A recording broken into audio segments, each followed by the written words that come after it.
Egyptian President Mohammed Morsi has rejected the army's 48-hour ultimatum to resolve the country's deadly crisis, saying it will only sow confusion. President Morsi insists he will continue with his own plans for national reconciliation, a presidential statement said early on Tuesday.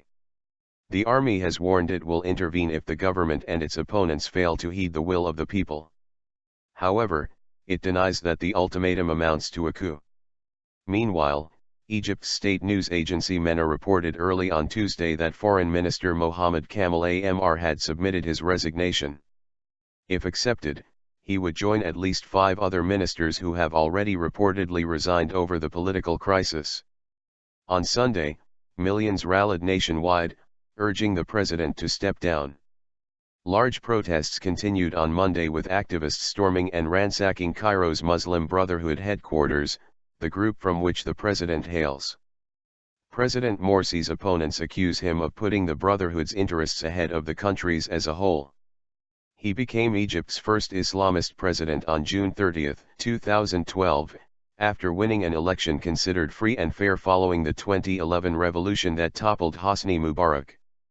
U.S. President Barack Obama, currently on a tour of Africa, called Mr. Morsi to encourage him to respond to the protesters' concerns. Mr. Obama underscored that the current crisis can only be resolved through a political process, the White House said in a statement. Coup in the making? In an announcement read out on Egyptian TV, Gen Abdel Fattah al-Sisi, defense minister and head of the armed forces, described the protests as an unprecedented expression of the popular will. If the people's demands were not met, he said, the military would have to take responsibility for a plan for the future. But while he said the army would not get involved in politics or government, his words were seen by many as a coup in the making. Noisy celebrations erupted in Cairo as protesters interpreted the army's ultimatum as spelling the end of Mr. Morsi's rule.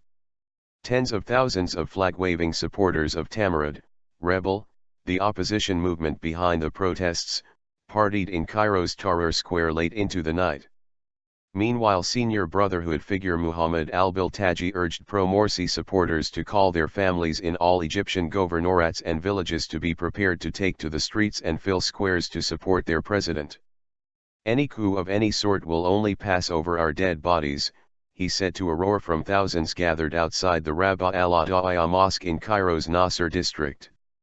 There were reports of gun clashes between rival factions in the city of Suez, east of the capital, on Monday night. The army later issued a second statement on its Facebook page emphasizing that it does not aspire to rule and will not overstep its prescribed role.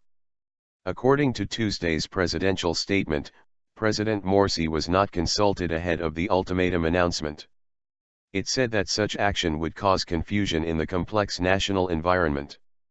Given the inability of politicians from all sides to agree until now, the 48-hour ultimatum makes it unlikely Mr. Morsi can survive in power, says the BBC's Ali Makboul in Cairo. The opposition movement had given Mr. Morsi until Tuesday afternoon to step down and call fresh presidential elections, or else face a campaign of civil disobedience. On Saturday, the group said it had collected more than 22 million signatures, more than a quarter of Egypt's population, in support. And on Monday the ministers of tourism, environment, communication, water utilities and legal affairs reportedly resigned in an act of solidarity with the people's demand to overthrow the regime. But Mr. Morsi was defiant in an interview published on Sunday, rejecting calls for early presidential elections.